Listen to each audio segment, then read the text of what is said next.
Sobat PK, bertemu lagi dengan saya Jonita dalam program Sapa Dokter. Kalau minggu lalu kita udah kedatangan tamu dan udah ngobrol tentang berbagai masalah kesehatan. Dan kali ini kita mau ngomongin tentang apa? Tentang hernia pada anak.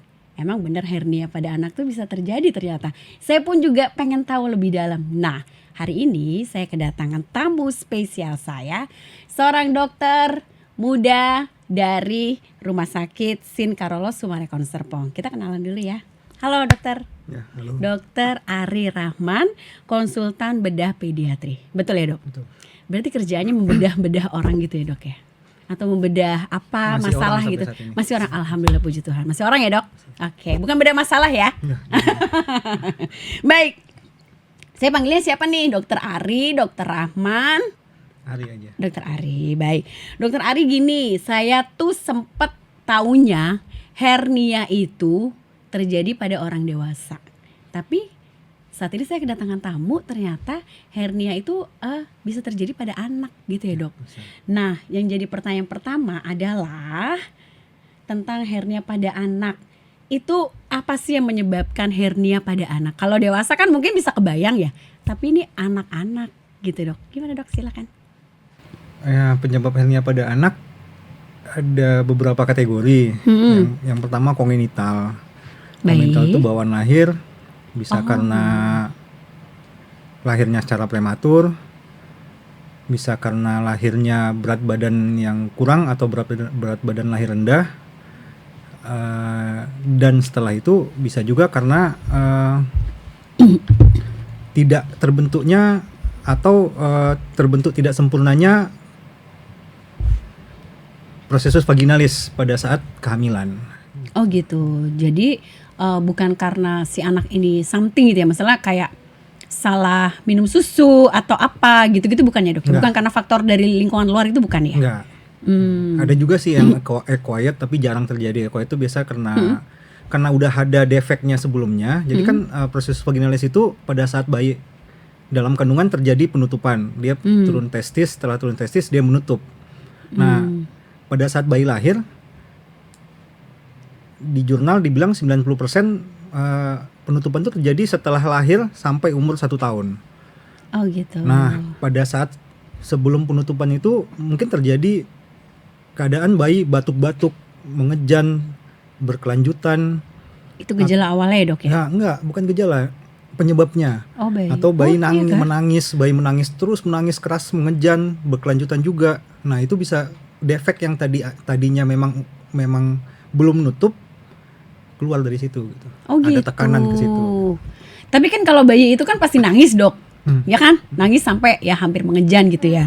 Sebenarnya kalau kita pengen tahu nih dok, kan kadang-kadang kan kalau misalnya melahirkan gitu ya, oh bayinya normal dan sebagainya gitu. Kita nggak tahu bahwa ternyata kemudian hari dia menderita hernia gitu ya. Penyebab yang paling bisa dideteksi atau gejalanya yang paling kita bisa lihat itu apa sih dok yang kita harus aware sebagai seorang ibu? Ada nggak kira-kira? Nah, pada saat bayi menangis terlihat ada benjolan di lipat area? paha. Lipatan paha? Lipatan paha. Awalnya dia dilipat paha. Oke. Setelah berkelanjutan terus ke skrotum, biji ya. Kita biasa nyebutnya biji. Gitu ya dok ya. Nah sebenarnya yang paling harus disadari ya pada ibu-ibu yang baru saja melahirkan, supaya kadang kan gini ya dok, dari yang saya baca itu mereka suka bilang bahwa kok maaf ya dok ya, biji skrotum atau anak saya tuh kok kayak gede sebelah atau malah nggak ada sebelah. Apakah itu juga bisa menyebabkan hernia? Skrotum yang tidak ada sebelah. Iya, tidak ada Jadi, sebelah atau besar sebelah itu gitu beda, loh. Mbak. Gitu ya? Nah, kalau besar sebelah, ya kemungkinan hernia. Kemungkinannya baik. kalau nggak hernia, hidrokel atau ada infeksi. Tapi Ah. infeksi biasa pada anak yang udah usianya tidak bayi lagi. Nah, kalau misalnya tidak ada yang sebelah kelihatan, yang sebelah lagi enggak, itu namanya undescended testis. Testisnya nggak turun, yang saya ceritain tadi. Turunnya testis disertai dengan penutupan prosesus vaginalis tadi gitu. Baik, kemudian gini dok, bagaimana caranya memastikan kalau benjolan yang muncul itu adalah hernia dan bukan kondisi yang lain? Nah, benar. Bedanya apa? Ya, pertanyaan bagus. Yang pertama, hernia itu ditandai dengan benjolannya itu bisa keluar dan bisa masuk lagi. Gitu ya. Nah, kalau benjolannya keluar terus nggak bisa masuk lagi, bisa juga hernia yang irreponibel namanya, atau bisa juga yang lainnya gitu, misalnya hidrokel atau apa. Tapi yang jelas kalau hernia reponibel baru pertama kali ada, biasanya dia setelah menonjol pada saat bayi istirahat atau tidur, masuk lagi, tidak kelihatan lagi dia masuk ke dalam gitu. Oh gitu. Nah, pengalaman dokter nih dengan pasien-pasien anak ya, ketika dia datang ternyata dokter mendiagnosis dia adalah hernia gitu ya. Itu kayak gimana sih dok? Maksudnya si anak itu ciri-cirinya tuh kayak tadi kan udah pasti ada benjolan ya. Ada ciri lain gak sih dok setelah itu?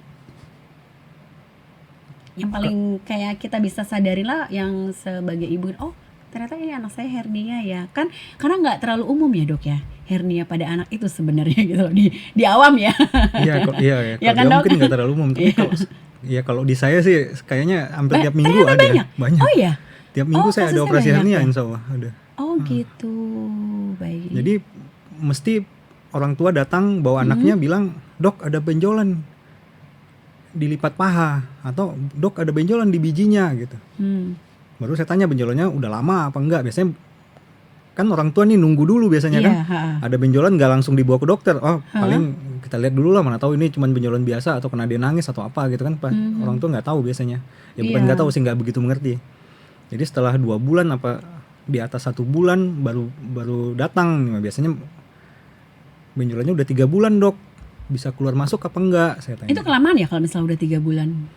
Sebenarnya nggak ada istilah kelamaan. Oh gitu. Dia telat, bisa dibilang telat kalau bayinya udah gembung, nggak bisa BAB, muntah. Nah baru tuh itu namanya telat, udah kejepit berarti. Oh. Nah, ada yang kejepit, apakah itu usus atau yang lainnya yang di dalam tubuh, di dalam perut gitu. Baik dok, jadi ketika mereka misalnya datang ke dokter dengan kondisi seperti itu ya, kapan waktu yang tepat untuk seorang anak itu menjalani operasi hernia? Jadi dokter memutuskan, oh ini anak harus operasi gitu, ketika pada saat sudah apa? Nah jadi hernia, kita sekarang bicara apa dulu nih, hernia apa? Hernia itu kan ada yang sering pada anak-anak kan biasanya kalau nggak hernia inguinalis yang dilipat paha atau sampai ke skrotum, sama aja hernia skrotalis. Zaman dulu dibilang hernia skrotalis. Atau yang banyak ya hernia umbilikal di udel ya, di pusarnya. Nah, jadi ada 2 ya, umbilikalis dan inguinal. Itu secara umum yang banyak. Masih ada hernia lainnya, ada misalnya hernia diafragma itu penekanan usus sampai ke rongga dada atau rongga torak. Tapi yang umum itu tadi ya, inguinalis dan umbilikalis. Nah, kalau hernia inguinalis biasanya setelah bedanya ya dok ya, bedanya dulu ya dok ya. Oh kalau bedanya inguinalis tuh keluarnya lewat lipat paha tadi kan, karena dia keluar melalui kanalis inguinalis. Kalau umbilikalis namanya umbilikal kan di pusar, berarti keluarnya lewat pusar. Benjol gitu dok? Benjol, menonjol dia, jelas dia menonjol. Itu di sekitaran pusar itu ya? Pas pusarnya yang menonjol ya. Oh jadi kayak bodong gitu ya dok ya? Oh baik. Jadi sebenarnya hernia ini cukup dengan pemeriksaan fisik udah bisa ditegakkan diagnosanya, tapi kan kadang untuk memperjelas diagnosa atau juga biar orang tua pasien jadi oh ya benar hernia gitu kan, kita dilakukanlah pemeriksaan USG salah satunya. USG kan simple gitu loh. Nah bila USG biasanya sih kalau saya pemeriksaan USG saya minta pasiennya atau bayinya atau anaknya tuh dalam keadaan erek berdiri pemeriksaannya, walaupun itu tidak lazim dilakukan. Jadi dari pemeriksaan itu ditegakkanlah diagnosa hernia. Kalau misalnya hernia inguinalis itu sebaiknya operasi sebelum yang tadi tanda-tanda yang keluar. Iya, tanda-tanda yang obstruktif tadi, tanda-tanda kejepit tadi. Salah satunya usus yang kejepit bisa membuat ususnya itu lama-kelamaan jadi nekrosis hitam. Serem banget dokter. Sehingga operasinya jadi nggak simpel lagi, harus dipotong lah ususnya segala macam. Nah kalau beda halnya lebih rumit lagi gitu ya dok ya. Beda halnya dengan hernia umbilikalis. Hernia umbilikalis itu bisa di luar tadi ya, lipatan ya. Biasanya kan itu langsung setelah bayi lahir. Di USG diagnosa, tegakkanlah diagnosa hernia umbilikalis. Setelah itu kalau bayi masih berumur di bawah 1 tahun berapa bulan gitu, biasanya observasi dulu sampai umur 2, ya minimal 2 tahun lah.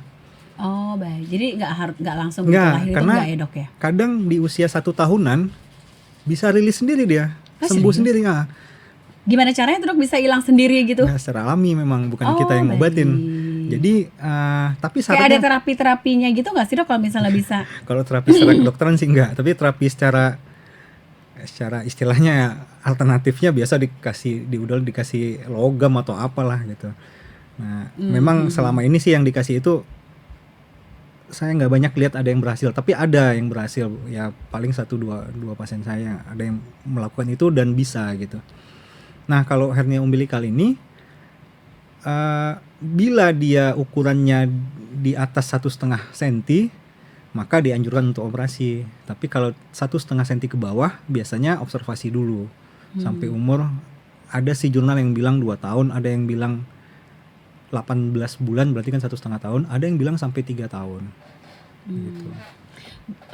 Lebih bahaya mana dok? Umbilikalis atau inguinalis tadi? Sama-sama bahaya kalau dia terjepit. Oh baik. Sama. Jadi sebenarnya ini sama ya, membahayakan Sama. si bayinya gitu ya dok ya. Dok gini, kan tadi dokter bilang mungkin faktor kelainan genetik. Apakah, maaf ya dok, ini saya agak melenceng agak sedikit jauh.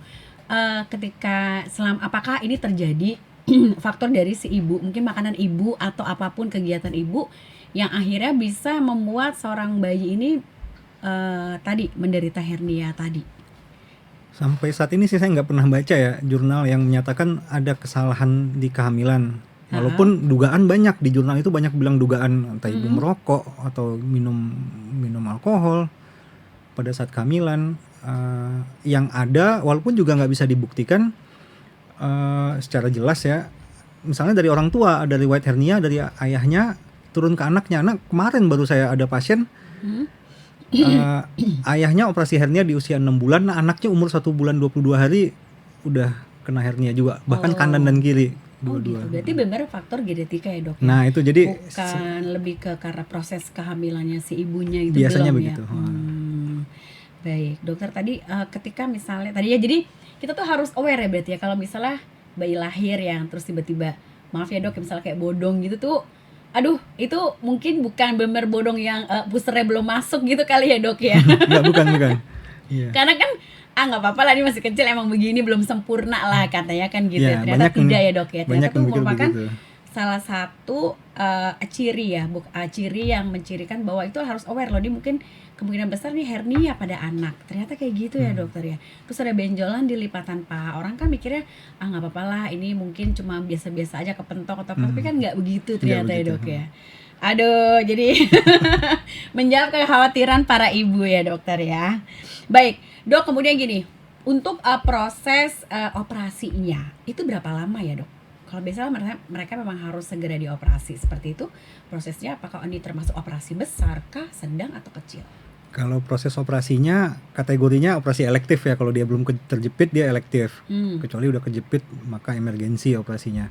Nah kalau elektif bisa dipersiapkan. Baik. Pemeriksaan darah, pemeriksaan toraks foto, kemudian konsul ke bagian anak, ke dokter spesialis anak untuk menyatakan, dokter anak bakal menyatakan bahwa si pasien mumpuni untuk dilakukan pembiusan. Kan kalau operasi hernia harus dilakukan pembiusan.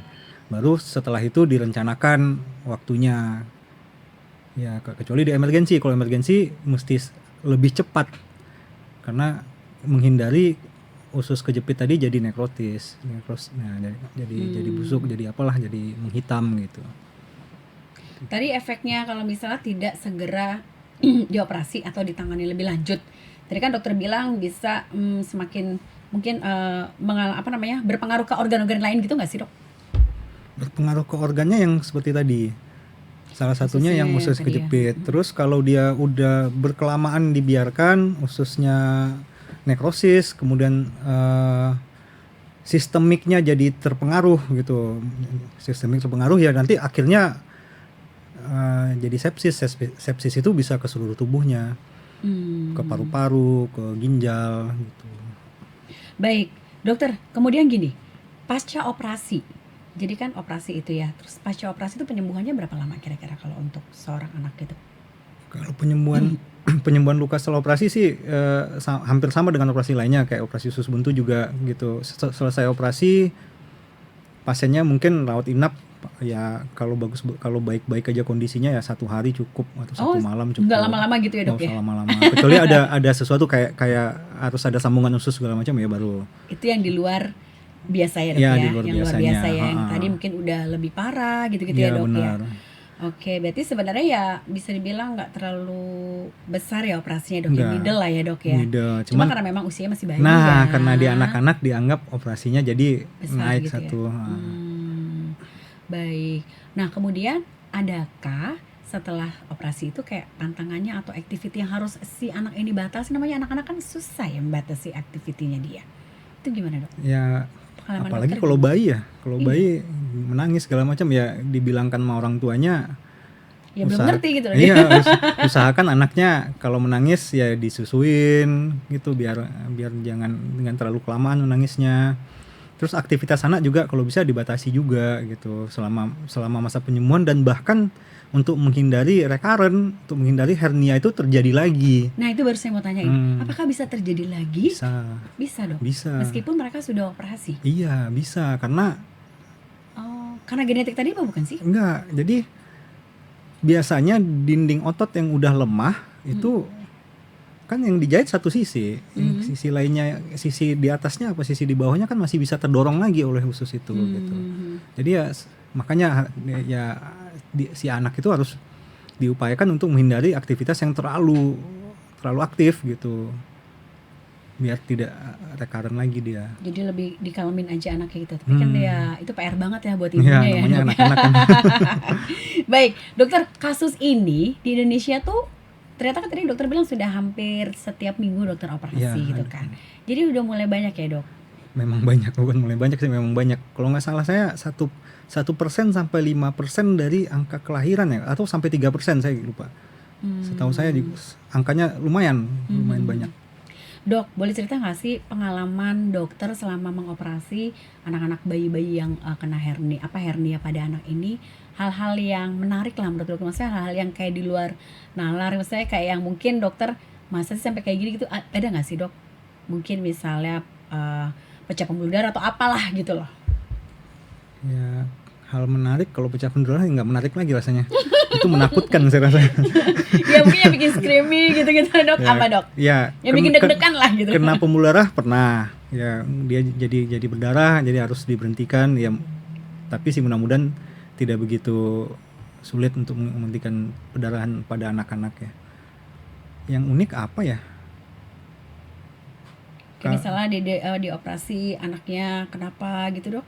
Bikin tegang dokter dan tim gitu loh. Sampai saat ini sih rasanya mudah-mudahan nggak ada ya. Jangan Kecuali ya. yang kejepit usus saya pernah. Itu pun udah usia anaknya udah 12 tahun udah. Udah gede lumayan, dong udah ya. gede. Dia udah memang ada hernia, terus main bola. Main bola, kena bola. Itu sampai usia 12 tahun baru operasi hernia. Iya. Jadi dari sebelum usia 12 tahun, mohon maaf ya, Dok, orang tuanya itu nggak ngeh kalau Tahu dia dibiarin aja. Oh gitu. Ya, udah Tapi tahu itu memang tidak hernia. mengganggu aktiviti anak Nah, begitu. selama dia nggak kejepit tadi, bisa aja dia nggak kejepit sampai dewasa bisa. Tanpa operasi. Iya, bisa. Akibatnya apa kalau misal tidak dioperasi? Ya makin lama makin gede gitu doang. Gitu ya. Maaf nih, Dok, misalnya dia udah usia produktif nih untuk berkaitan sama alat reproduksi dia yang lain nggak sih, berpengaruhnya nggak sih, Dok? Selagi masih ada hernianya, biasanya nggak ada jurnal menyatakan, atau saya yang belum baca kali ya. Tapi yang saya tahu nggak berpengaruh. Jadi sebenarnya ini penting atau nggak penting untuk operasi hernia ini? Nah, operasi hernia pentingnya itu menghindari yang keadaan usus, Darurat tadi. iya, keadaan yang emergensi tadi Oke. gitu. Itu aja sih sebenarnya. Ya. Kemudian kalau misalnya nih, Dok, operasi di Rumah Sakit Sin Carlos Sumarekon Serpong gitu ya, itu ketika mereka bawa babynya yang dengan kondisi seperti itu, datangnya itu terus gimana, Dok? Dokter memposisikannya tuh, maksudnya step-stepnya tuh apa aja? Ya, seperti yang tadi juga, orang tua datang membawa anaknya dengan keluhan benjolan, dilakukan pemeriksaan. Kalau dia hernia inguinal yang ada di lipat paha atau di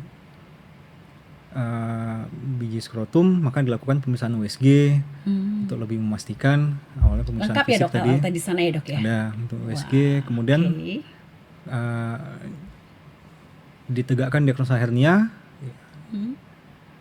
rencana untuk dioperasi herniotomi. Perjanjian gitu ya dok Ya, untuk repair lah ya istilahnya, repair hernia. Repair hernia itu bisa laparoskopi, bisa open. Oh, laparoskopi juga Ya, bisa. laparoskopi hernia bisa. Oh baik. Dan di Karolus juga ya, sudah ada alatnya untuk laparoskopi. Dan itu juga ternyata nggak lama ya tadi dokter bilangnya, kayak cuma 1-2 hari terus nanti Iya. pulang gitu ya dok. Operasinya juga kalau normalnya tanpa ada penyulit nggak sampai 1 jam operasi hernia. Oh. 45 menit, 40 menit selesai. Terus kalau misalnya anak yang udah anak-anak nih dok, bukan bayi lagi ya, jadi mungkin sekitar usia 7 tahun ke atas gitu ya. Berarti apakah ada kayak makanan-makanan yang harus dia pantang atau dan sebagainya itu ketika dia selesai operasi hernia ini nggak sih dok?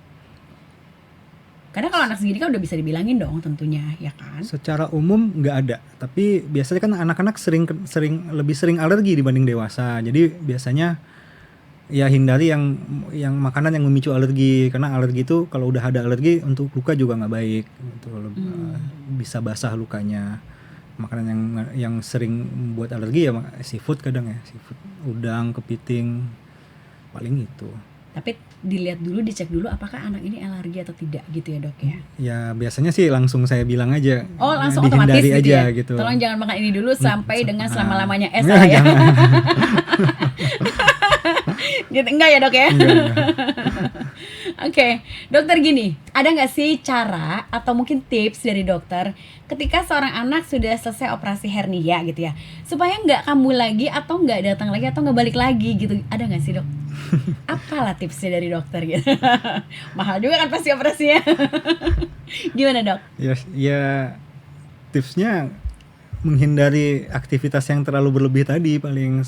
Soalnya kalau dari segi dari segi operasinya juga recurrent hernia ini ya nggak bisa dicegah juga sebenarnya. Kalau dia memang kambuh lagi ya udah kambuh lagi gitu ya, dioperasi lagi. Cuman biasanya ya ada teori yang menyatakan kalau yang awalnya dioperasi open maka operasi yang kedua laparoskopi, atau sebaliknya. Kalau awalnya operasi laparoskopi maka operasi yang kedua dia open karena letaknya beda. Laparoskopi itu repairnya dari dalam perut, open repairnya dari inguinal langsung dari lipat paha gitu. Oh gitu. Jadi menghindarinya juga ya hampir nggak ada untuk mencegahnya lagi, kecuali aktivitas yang dibatasi. Mungkin aktivitas yang dibatasi itu apa selain kayak misalnya aktivitas yang kayak gimana tuh misalnya? saya sih sering bilang Kalau dokter kayak misalnya nasehatin si pasiennya gitulah. Kayak kemarin ada yang anaknya aktif banget tuh main basket, main bola, ya saya bilang kalau bisa jangan lagi, saya bilang. Ih kasihan, tapi masa jangan lagi dok. Cuman serius.